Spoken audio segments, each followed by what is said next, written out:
My name's Danny Diliberto, founder of Ladles of Love. It was founded back in 2014. Communities we work with are all over the peninsula, and we're working with 138 beneficiaries now. We've grown exponentially.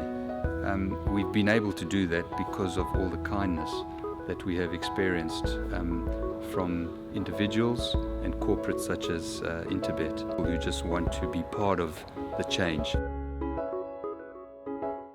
I'll be on to the penultimate race on the card, race number 7, your last chance to play a double at Hollywoodbets Scottsville. This is a merit-rated 72 handicap. It's over 1,200 meters. It's a D division class, and it looks like a highly competitive race to try and narrow it down. But maybe we can get some help from the rerun of Northern Warrior and the interview with Gallop Preview. Close in. Extreme Outside October songs come under the drive. Northern Warrior is going to try and come forward, and El Dante. Bless Me Fred, Quest for the Best on the inside. Music is Life trying to get into it. El Dante, the last 100. Bless Me Fred and Quest for the Best. Bless Me Fred, Quest for the Best. Well, not going to split them. Very close. Northern Warrior staying on for the minor positions. Yeah, unfortunately, Parmenion last time out, I wanted him up handy, and he was towards the back, and then all of a sudden he pulled out and knocked the horse out, and he said he had no control of him, which I was disappointed in. But in saying that, I've got to listen to what the jockey tells me, and I thought, let me bring him back in trip where he doesn't pull, and I'll run him down the straight, and then I'll go around the turn later. But he's doing well at home, and he's a big striding horse. It might be too sharp for him. Yes, he's drawn on Red Magician, drawn on the outside, unfortunately, but he's doing well at home. He's full of himself. He's looking good. I won't be surprised to see him in the placing. Well, some very interesting comments from Gallop Preview there about number 4, Parmenion, and that last start. Well, nevertheless, with all those, let's call them negatives or excuses or concerns about what happened last time out, he still ran a good race behind William Rufus, and Hollywoodbets Greyville is a much tighter track when you go around the turn, whether it's on the poly track or the turf, and there was money for him, and I thought it was a good run. His run prior to that, which was back in January, he got very close to Son of Silk as well. In both races, he was actually, making some late headway.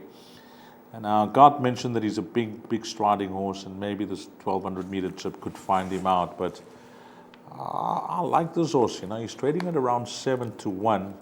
He's now down the straight at Hollywoodbets Scottsville, and I think that could be the key with this type of horse. He's not going to find himself to go around the turn, and it's a shorter run in. It's down the lane.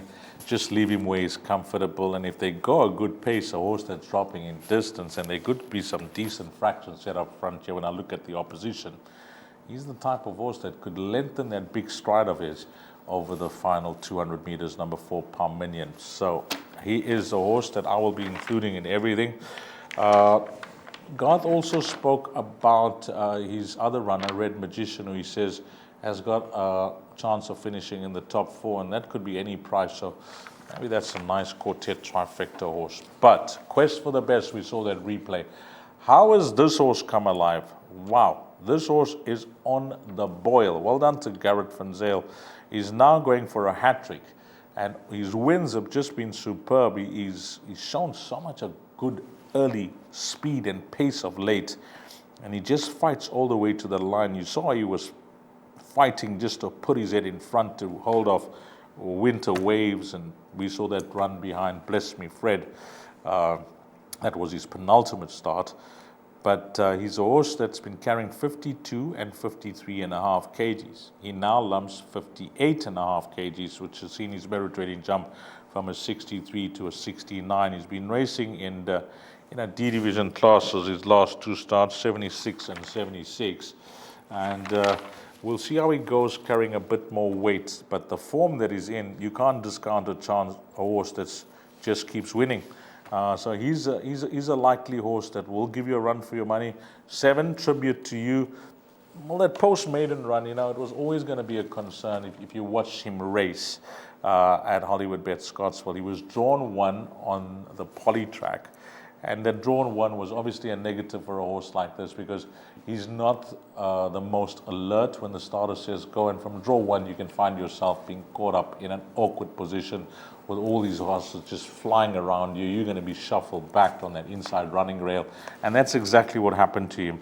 There was too much speed around him, and they all got in front of him. He found himself towards the back of the field, and he was always going to make up the ground, and plus he was having his first run on the poly track. So I just think it was an experiment from the rides to see how he goes on the surface, and they couldn't waste that good draw of one.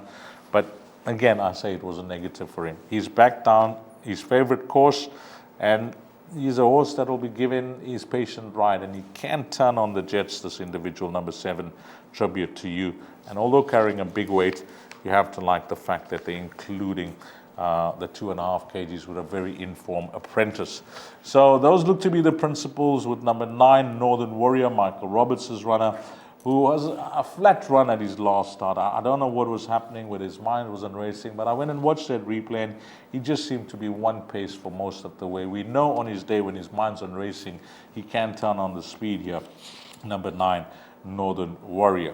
So I like those 4 runners, and Mount Greylock, guys may be saying, well, why aren't you including Mount Greylock, Dees? He's on 3 in a row as well, just like Quest for the Best. Yep, I think he has to go into all bets from the Dennis Dry stable with Sean Veal up. It took some time to notch up that 3rd career win, but then he went back to back, just showing how winning can just instill confidence in these racehorses. Number 1, Mount Greylock. So it looks like a tough race. Yep, Quest for the Best, Tribute to You, Northern Warrior, and of course Mount Greylock. I'm going to use a roving banker 7-1 shot here. I hear the concerns from Guard Puller, but let's see how number 4, Palminian, goes in the 7th. Hi, I'm Trevor, the CEO of the same foundation. The donation we received from Interbase helped us in procuring vital, life-saving medical equipment and PPE for Tygerberg and Groote hospitals in the Western Cape. This was while the Western Cape was the epicenter of the pandemic. If you would like to get in touch or assist us in these projects, you can get hold of us on our website, which is www.samefoundation.org.za, Facebook and Instagram or LinkedIn.